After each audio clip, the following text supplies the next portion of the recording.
following story you are about to hear is a true crime story about a man who's been convicted of the crime of telling a white woman that she's wrong. One half man versus all women, and one trial and one verdict. Hey everybody. Oh shit.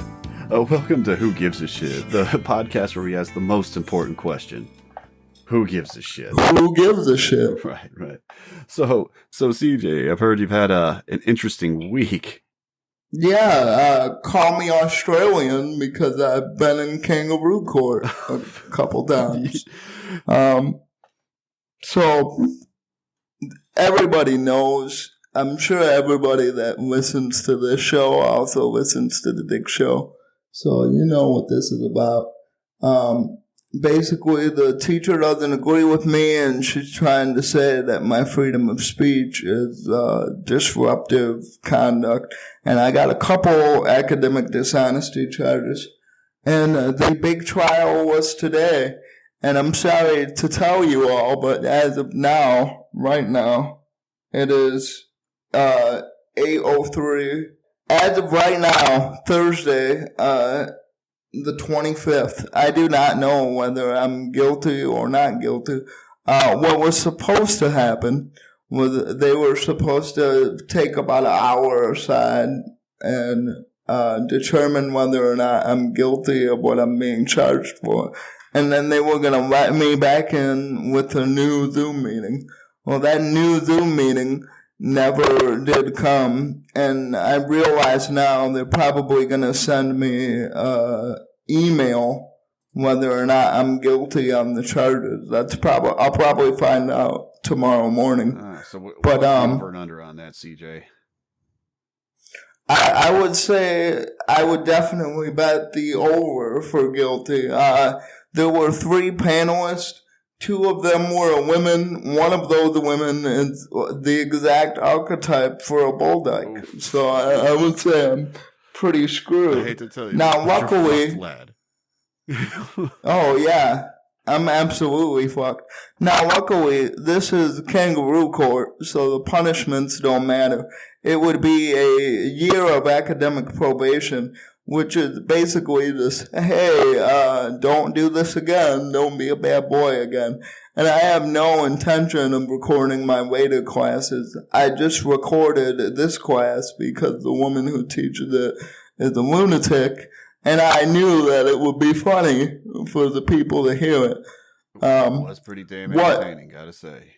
Oh, yeah. An interesting side bit that happened today is I met with my legal teacher to discuss my grade. I didn't do very well on the exam. So we were talking about that, and I mentioned in passing that I have a kangaroo court case. And he's like, well, tell me about it. What's going on? So I tell him the charges and who brought it up against me. And I say, I talk shit about the teacher on a podcast, and she doesn't like it, so she's bringing me in front of the board now. And he goes, what did you say? And I said, I said a lot of things, but the point I was making is basically that feminism is a bunch of women blaming men for their shortcomings. And this dude starts busting out, gut laughing. And I felt so good because one of the reasons I did that bit was to make normies laugh, you know. I'm already from the perspective that feminism is bullshit, but I was really targeting the normies, people that don't look at everything from a political perspective. And he said, I'm on your side 100%. So much so that he actually encouraged me to record it because he wants to hear the outcome of the trial. So, yeah, and this guy is like, I want to paint a picture for the listeners here. This guy is like a old Jewish man in his 70s. I was not expecting him to be on my side at all, especially considering the fact that he works for the university. So, this was it was great talking to him this morning. Well, yeah, it's nice to have people sympathize with your side, especially when, man, I could imagine being an old man working for the university. Oh God, if you've been in academia that long, I'm sure this dude's like, I remember the good old days. Back when you didn't have to walk on eggshells and worry about offending anyone for not saying Zimzer. Oh, those were the times. Yeah, absolutely. He actually told me an incident to where he got summoned to the same kangaroo court I did. And he was doing a PowerPoint, and he referred to black people as black people. And one of the black kids in there got offended because they didn't say African American. And he said in his trial, he said, I'm not going to call you African American because you're not African, you're not from Africa. And so this guy knows what it's like to be in the trenches of bullshit court. So it was very cool to talk to him about it. Yeah, well, I guess if you have courts like that, you're going to have some people that are on the wrong side of it and make some enemies, apparently. Well, man, it's good to have some people on your side. Well, so let's get into some of our topics here. So do you want to go first or shall I? I think you should go first this time, man. All right. So since we're already talking about feminism and, and other, racial terms and things like that, let's talk about a very fine person, Robin DiAngelo. You know who Robin DiAngelo is here, CJ? So before the show, you mentioned her name and you were going to bring her in. And I did not know her by name, but I know what her most well-known work is, if you want to call it that. Oh, yeah. So her most well-known work, at least right now, was her working on the Coca-Cola racial sensitivity training. And this it's just too rich. And this is one of the ones when I ask, who gives a shit? Everybody should. This is the type of thing that should not creep into corporate culture because it's just going to make it so you're always worried about losing your job. It's going to make it so that people are just cry bullied constantly. And it's so that the perpetually offended are going to have you beholden to them to keep your job. It's something that should not creep in. Now, this Coca-Cola sensitivity training was basically saying, be less white. They had a nice litany of things of what it meant to be right, like to be white is to be correct and to be arrogant and, all these things, just completely saying right. Not commit crimes, raise your children, stay in the household, things like that. Now, she had done another racial sensitivity training about 6 months ago that basically did say that. Like, this chick has been around for a while. So she got her PhD in gender studies in 2011 from the University of Washington. And, oh, man, she was so happy that she was the one that coined white fragility.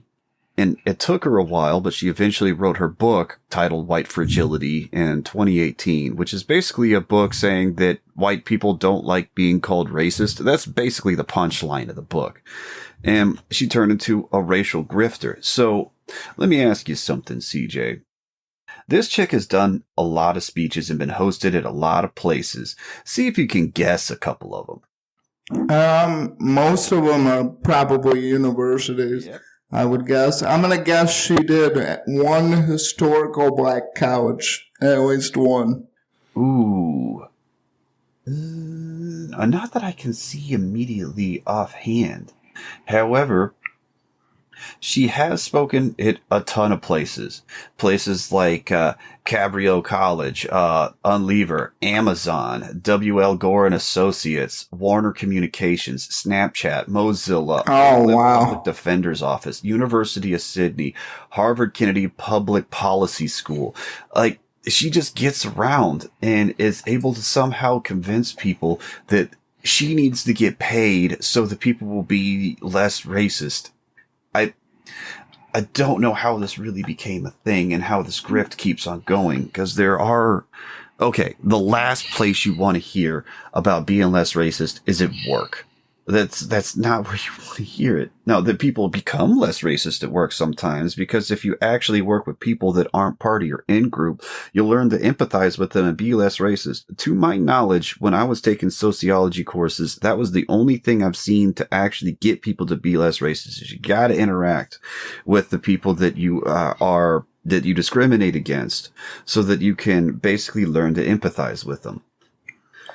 Oh yeah, I'm definitely testament to that. You know, I wasn't around black people for the majority of my life, but when I started to take on gambling as my main vice, I pretty much realized how fucking awesome black people are when it comes to partying. So I'm a big fan of black people now.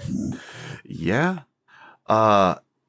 There's a lot of things that I like about my black friends. Very direct, very straightforward, great for advice. They will give you some no bullshit advice. Some of the best advice you'll ever get is from a black man. Oh yeah, it's funny you say that, because one of my black friends I play poker with, he actually, the first thing he told me was to stay away from a black woman. Well, then why are you listening to this man? Well, you know, I am kind of, because as we all know, 2021 is the year of our Lord Jesus Christ and traps. I'm sure you know that as much as I do, Adam.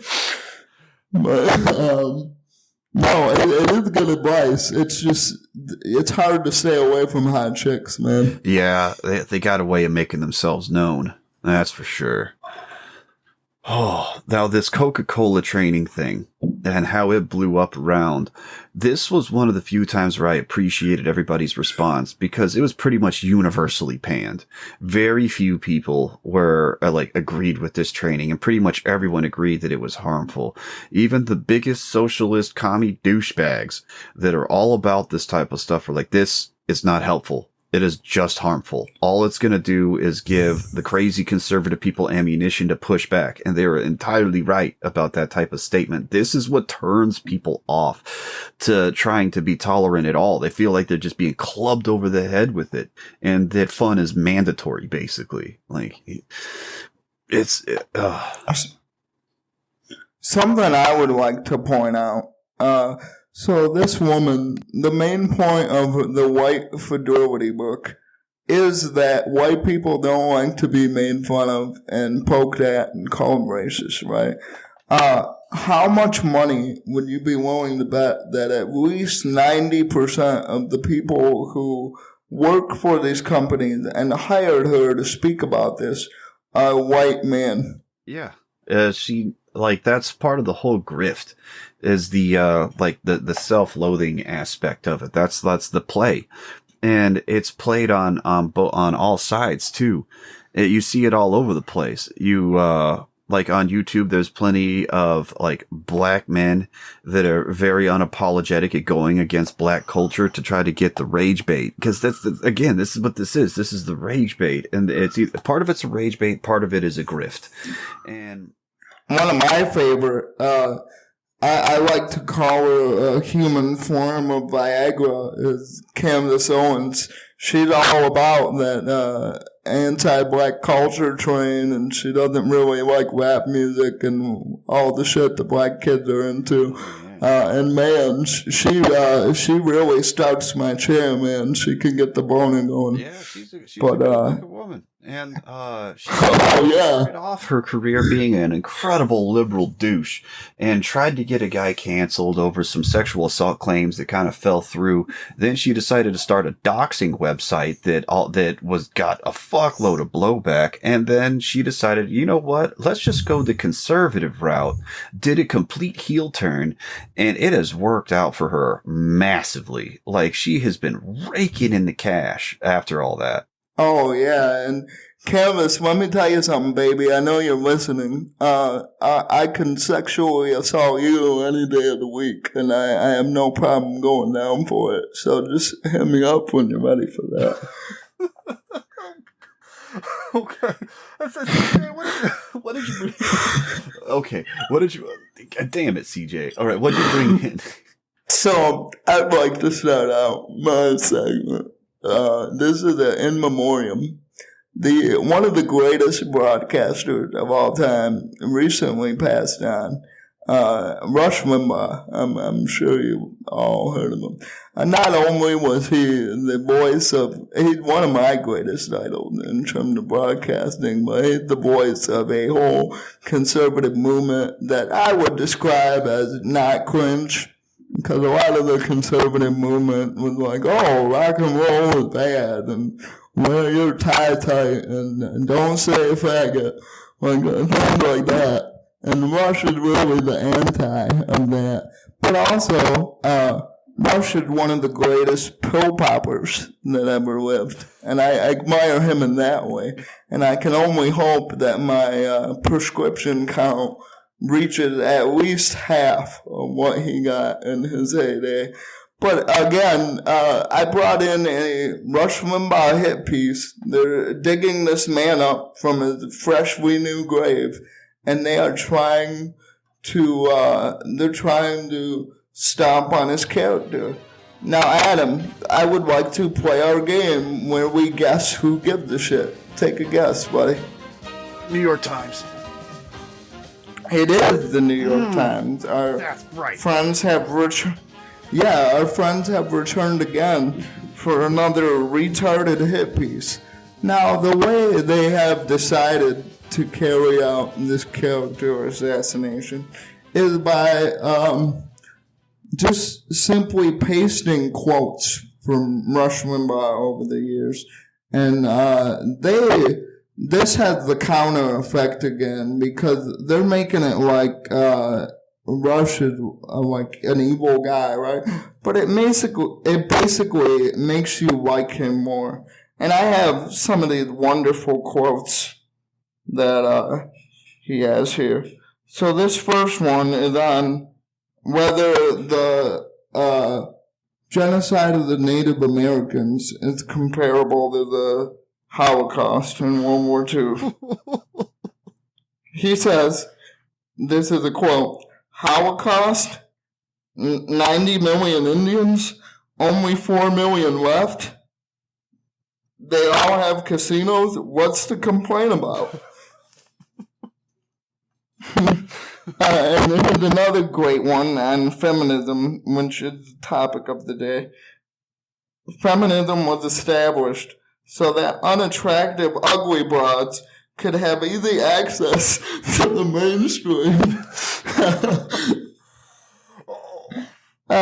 Here is one talking about how the president of China at the time, this guy's name is, I'm going to butcher this name, but his name is Wen Chao-wen or something like that.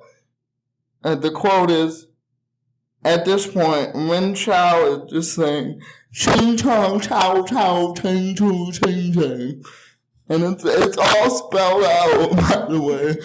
That entire thing is spelled out. And the last one I have for you, there's actually two, I'm sorry. This is Rush on the NAACP, the National Association for the Advancement of Colored People. The NAACP should have riot rehearsals.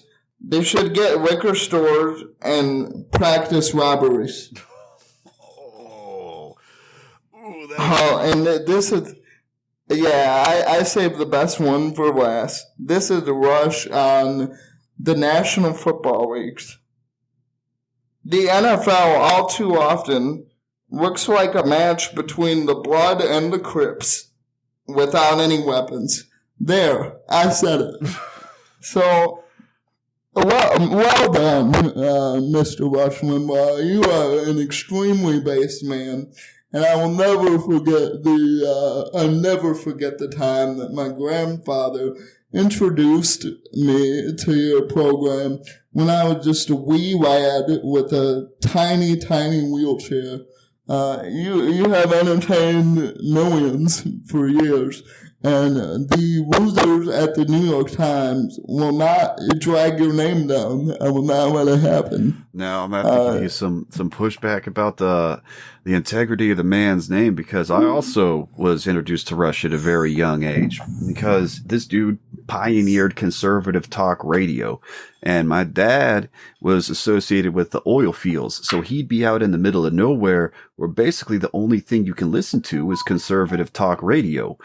And he started listening to Rush, and some of the earliest memories I have of Rush is probably like 92, if I had to take a guess, somewhere around there. He had a TV show that he quit doing because it was a bit too much, but his little intro, kickers were like a little cartoon. I'm a kid, so I'm like, oh, look, a cartoon. And then this fat guy pops up, and I'm like, oh, what the hell? And he just starts like, prattling on about things that are way over my head at the time. Now, and he did change conservatism, but the way that he tapped into that voice was something that I don't appreciate, because what he tapped into were the fucking boomers, the boomers that had their fun. They had their fun. They got to live through all that movement, and then they had to settle down and have kids.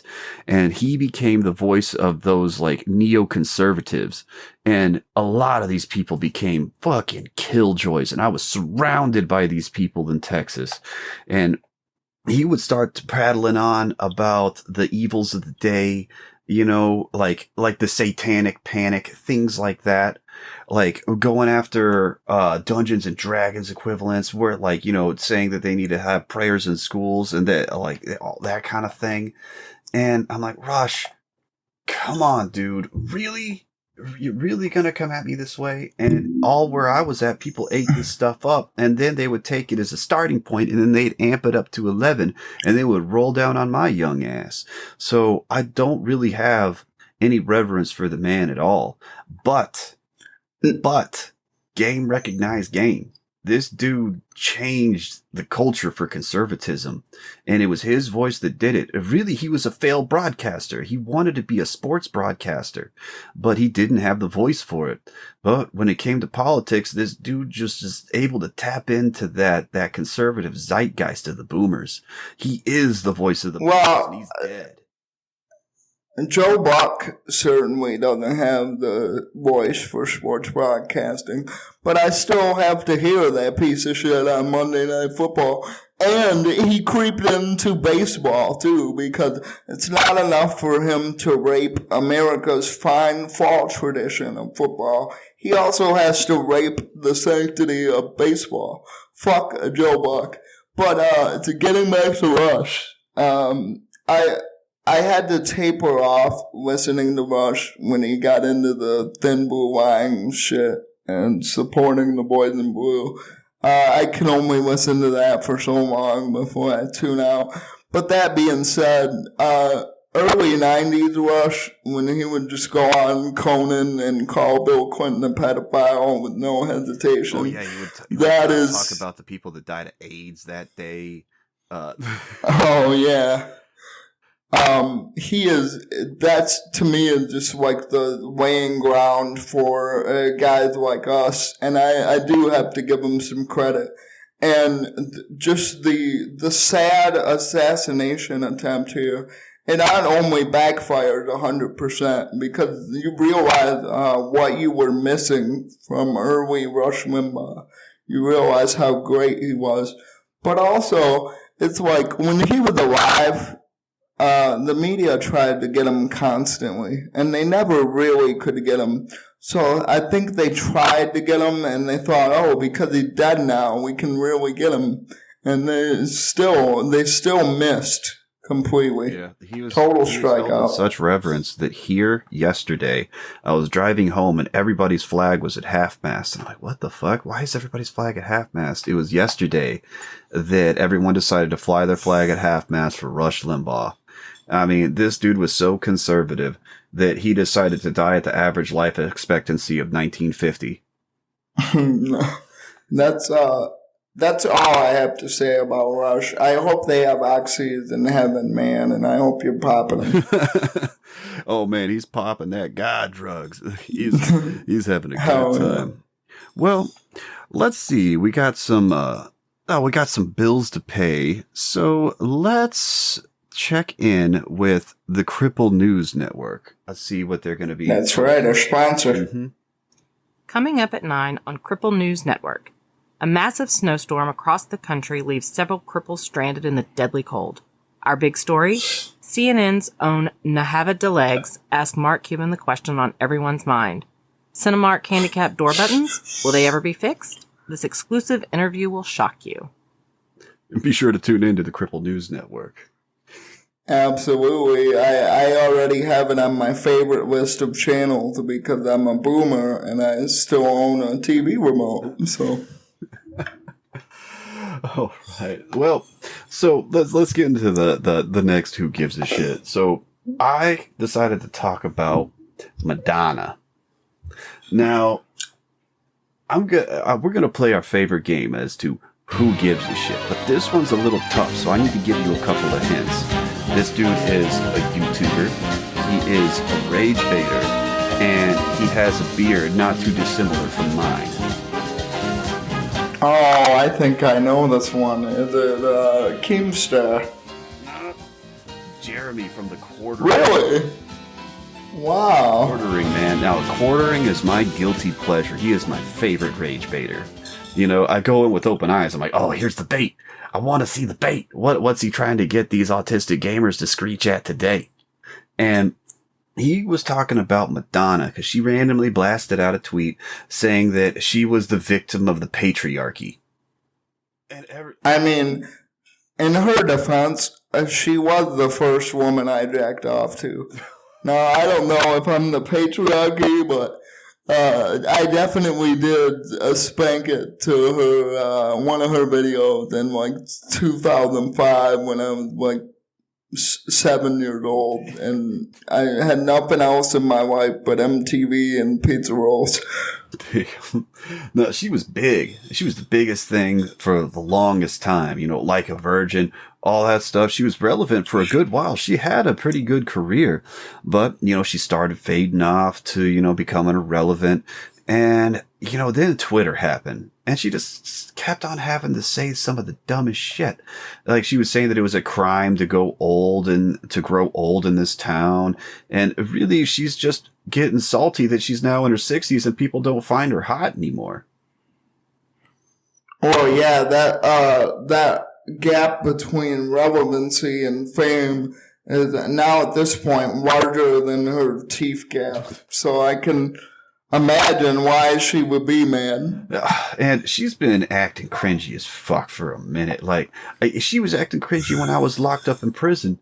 Like, she was at some EDM party, and she's like, hey, everybody, have you seen my friend Molly? Oh, everyone. I'm like, but she did do something for me while I was down. I had a subscription to the Rolling Stone magazine, and they have like random pictures of celebrities in the middle of the magazine. I was flipping through the thing, and there's Madonna on the beach with her daughter, and it had, you know, their ages in parentheses when they say that. And there's her daughter, and it says 14, and I was like, that chick is 14. Are you fucking kidding me? I don't know what the hell they're putting in the milk, but that chick does not look 14. So I was going around with this magazine and being like, hey man, have you ever seen Madonna's daughter? I just show them the magazine and they'd be like, oh damn, she's hot. I'm like, you're a pedophile. Oh, that's great. It's one of the classic ways that people fuck with each other while they're locked up. You get right next to someone's face or something like that and you go, hey Chomo. Hey Chomo.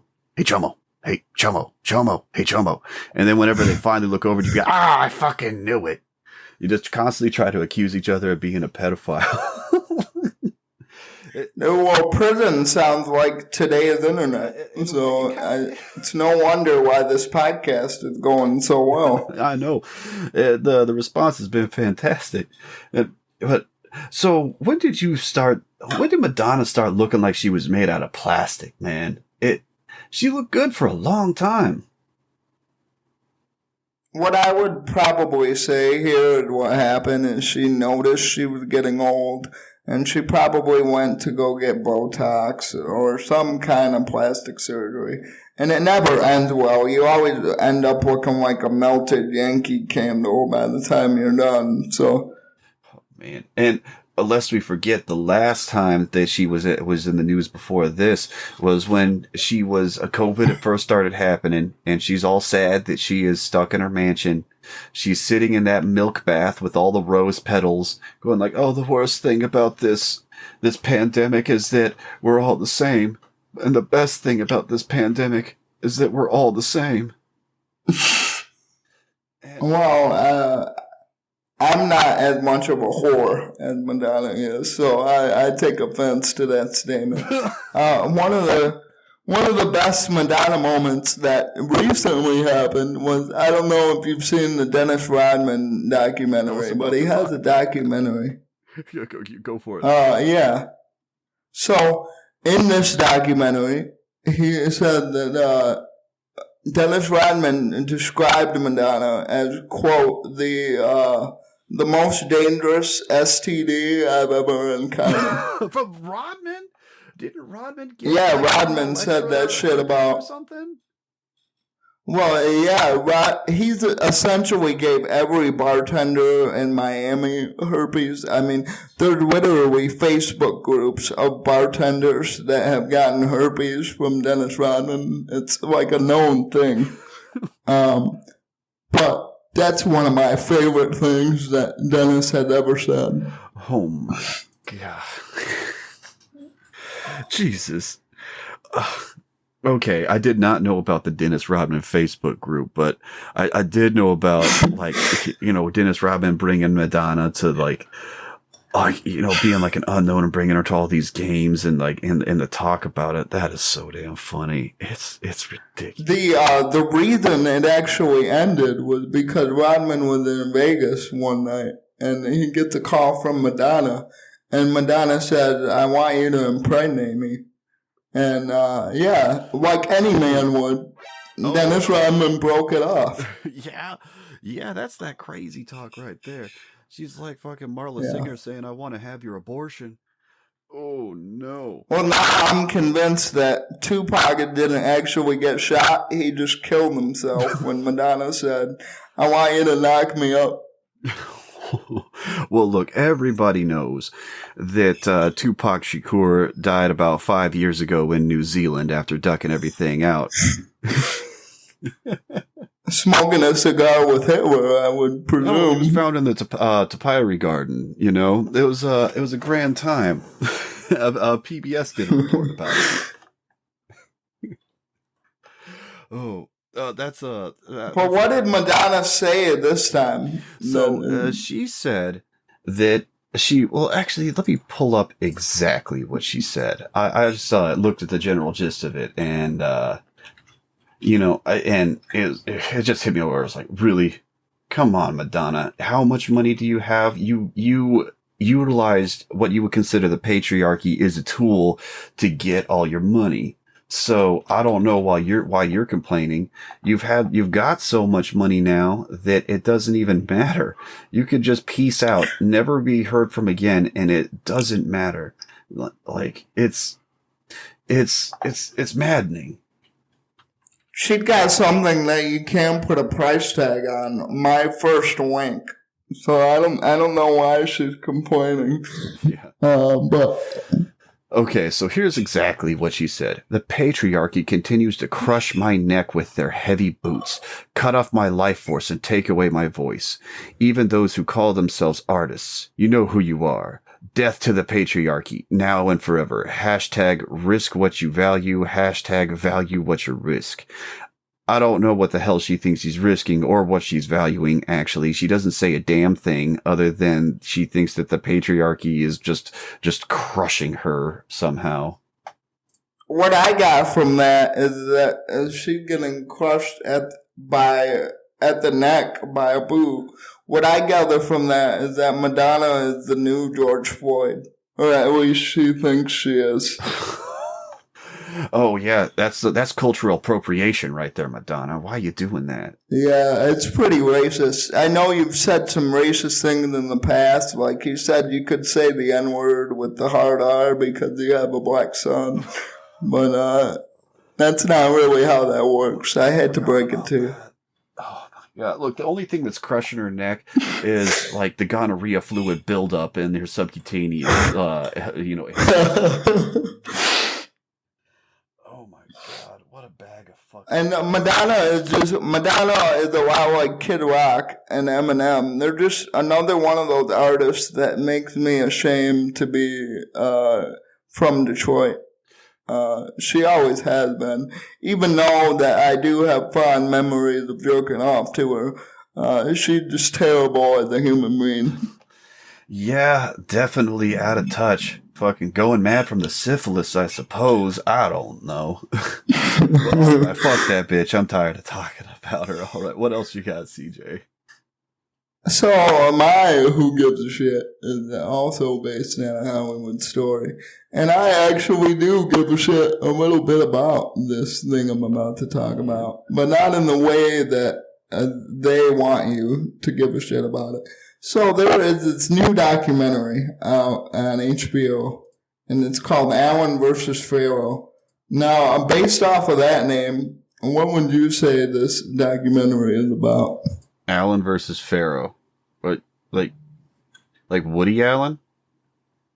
Yeah, it is Woody Allen. Okay. One of my favorite filmmakers. So I just know that Woody Allen is a name that I've heard. I've seen a couple of his movies, and I know he's a creep. But other than that, I don't know anything about this guy, actually.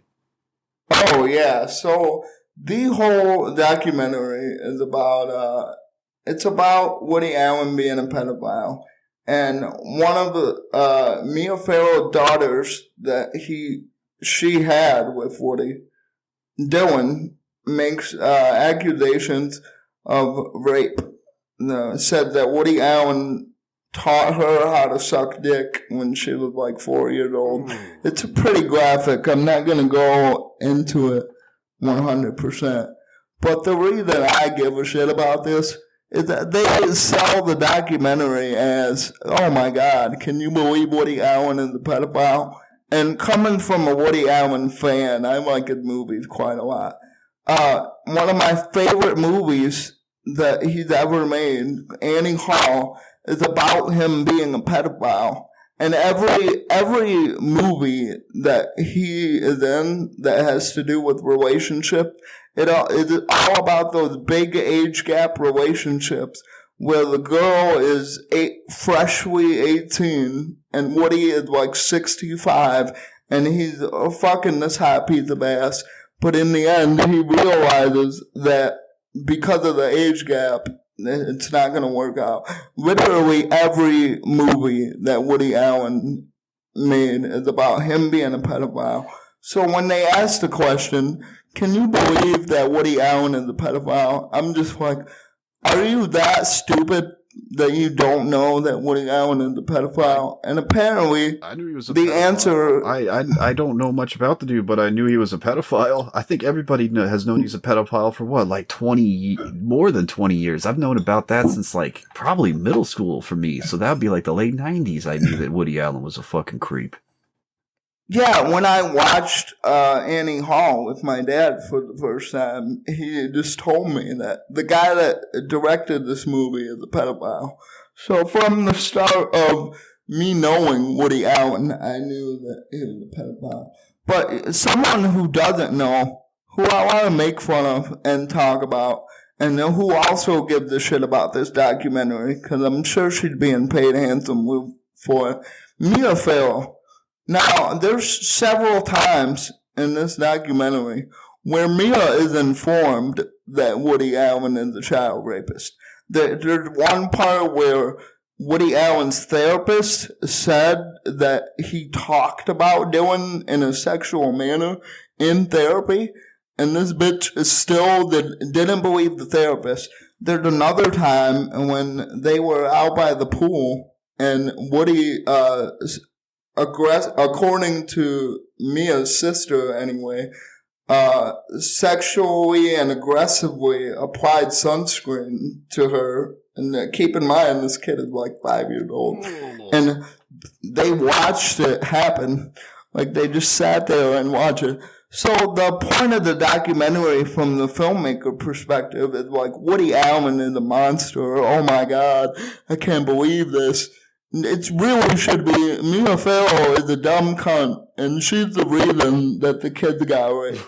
And there's even one part in the documentary where she's like, you know, when I met Woody, I couldn't put my finger on why would a rich, successful man want to get in a relationship with a woman in her 30s who had 9 kids from Asia. And it's like, you know, Mitch, he's not thinking about you at all. When you guys are out to dinner at the fancy steakhouse restaurant, he's thinking about how he can rape your Asian kids. He's not at all thinking about you. Those 9 kids you have are primed for raping in his mind. It's fucking ridiculous. Trying to pitch this like people didn't know. Yeah, it's a ridiculous movie. I mean, we've known that Woody Allen is a sexual monster way before Weinstein, even way before Me Too started. I would say he's the first one. Yeah. I mean, didn't he like flee the country or something like that? Like, what did he do? Dude, yeah, he tried to marry his daughter. He tried to marry one of the daughters that Mia Farrow adopted. That's right. And he did it right when she turned 18. And they had an affair the whole time they were married. And the guy literally left the country so he could have sex with the girl that he raised from the age of fucking 4. Of course the guy is the pedophile. Like, it's so fucking stupid. Yeah, they definitely should have came at that a lot differently. I don't know. If anything, they should have made it about Mia Farrow and tried to play the victimization game or something like that. Maybe talk about manipulation tactics or something like that. All the other things that were done to try to pull the wool over someone's eyes or something along. And at first, I thought, oh, Woody was manipulating her into not thinking that he's a pedophile. No! He says to his fucking family therapist that he wants to fuck this girl that is in their house, this 5-year-old girl that is in their house. The therapist tells the mother of the child, and the mother chooses... Right? Like, is he allowed to do that? With Well... At that time, this was in the 70s, so at that time, I don't think there was any laws against that. Damn. I don't know why. Because this all happened in, this happened in the span of, 73 and 1985. That's when all this went on. Damn. And so this is another Netflix special? It's HBO. HBO Max is doing it. Oh, okay. What? Damn it. HBO normally does decent shit because at least they got the cash to actually green light shit that doesn't suck usually. Oh man, everybody making their own streaming platforms is gonna be just fucking shit. Oh yeah, and I love how HBO is patting themselves on the back like this is journalism. I'm sure they Woody Allen being I'm sure they saw the Tiger thing and they're like, shit, documentaries are the new thing. We need to make our new documentary right now. What do we got? Like, well, Mia Farrow's still around or something like that. I think we can wrangle her out of the woods. Go get her right now. Well, it surprised me because they actually made a pretty good documentary about Tiger Woods. So I was expecting this documentary to be of the same quality, but they could have made a documentary about the sky being blue. That's essentially what they did. Everybody fucking knows that Woody Allen is he's the OG child rapist. Everybody knows.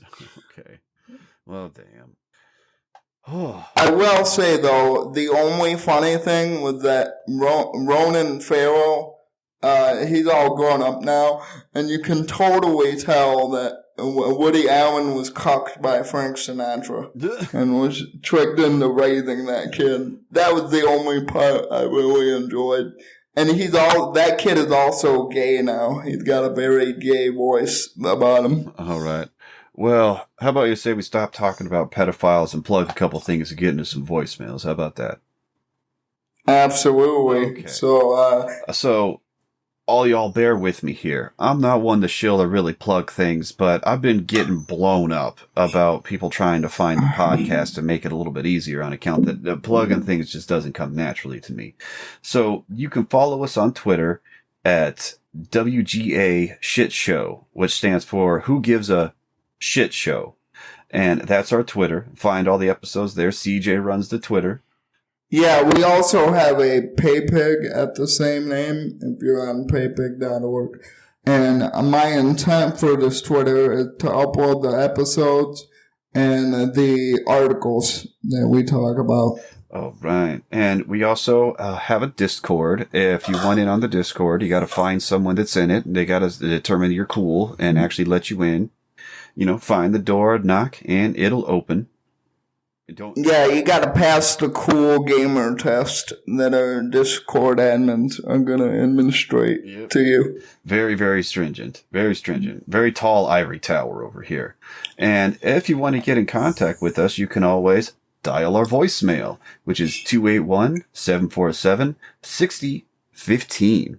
So let's get into our first voicemail of the week. Hey, Adam and CJ, it's Tracksuit Paul from the Discord. I enjoyed the first episode. I agree that Super Bowl commercials this year were basically shit. The only one I really chuckled at was the lemons from 2020. Everything else was just absolutely horrible. That country singer, I think his album sales actually went up after that. That much you know what you need to know about country music fans. And just a thought for the podcast. What if y'all kind of gamify it a little bit? Have like a poll who had the least give a shit problem? I don't know. Just a thought. Y'all run with it. I don't know. It is possible to gamify this thing, but who gives the shitty? It could be just who has the most compelling, segment of the thing. I do believe that, everything is a game. You know, everything should be played to the fullest.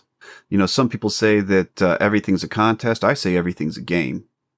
You got to know the rules and how. Yeah, I love the idea of running a Twitter poll and just having the 4 topics that we talk about, and then people can vote on whichever one they think should not be given a shit as much as it is. I know that doing this is going to get me in my feelings because CJ, you're going to blow my ass out the fucking water so many damn times.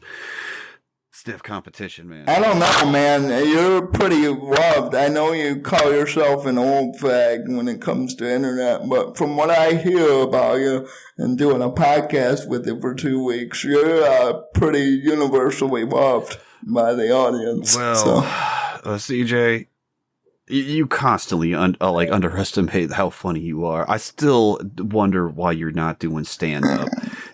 But regardless, I don't think it's that easy. It's that hard to figure out. I mean, you've seen me, right, Adam? Oh yeah. Well, I'm not going to be doing any stand-up anytime soon. I hate to disappoint you. CJ, let's play the next fucking voicemail. Fuck you. Hey, Adam. Hey, CJ. It's Rabbit. I got one for you. Who gives a shit about Texas's weather? All I've had to fucking look at for like the past week is, everyone in Texas, they have a little bit of snow and they don't know how to take care. The power's out. Oh, who do we blame that the power's out? What are we gonna do? It's fucking snow. It'll melt. Oh, man.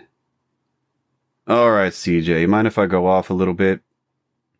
Go off, man. You're the one from Texas. Okay, so I'm going to give everyone fair warning right now. Things are about to get a little real. And so if you don't want to hear it, now's the time. We're at the end of the episode. Just skip over because I'm about to say some shit. But I can tell you exactly who gives a shit, or at least they would give a shit. It's my friend Guy Harris. So Guy Harris, he won an episode of Forged in Fire, the Shock Room episode. He was a blacksmith and I played Dungeons and Dragons with the guy. When COVID hit, he was falling on hard times because it was hard to find people that would want to buy expensive custom knives made by this guy, so he was living out of his shop. All the power went out, and because it was so cold, he fell asleep and never woke up. He froze to death. He cares. Goddamn. Yeah. After everything was said and done, I was the only person I knew that had water. Other people that I knew that had little kids around, the power would go out. One of them would start screaming. The other one would hold on to her mother and ask if the cold is coming back. People died. This shit was fucking serious. There's so much damage. It was insane. There was just like frozen animal bodies all over the place. It was fucking crazy. So, yeah. I give a little bit of a shit because it killed a friend of mine. Now, Rabbit, I'm not holding this against Rabbit because no one knew this shit was coming, and no one was prepared for this type of shit either. And Rabbit's a good dude. You wish you could hang out with Rabbit. You wish you knew how to hang out with Rabbit because this dude will fucking kill you. He has made me laugh harder in the past couple of weeks than I have in a while. Like top tier. So, you know, that's who gives a shit about Texas weather is Guy Harris. Rabbit does a crystal clear impression of me, to the point where my grandma and my mom can't even tell the difference between the two of us. And when this podcast takes off and we make $5,000 on Patreon, I might just hire a Rabbit to fill in for me for an episode and just fuck off. So who knows? But Rabbit, I think we can all agree that you're an asshole when we make that voicemail. I don't hold it against the man at all. I really don't. You know, I'm sorry to get all serious like that and fucking bring down the vibe in the room. So let's sign out on that, man. Fuck. Hell yeah. I'm CJ. And I'm Adam from Houston. This has been Who Gives a Shit. Later, y'all.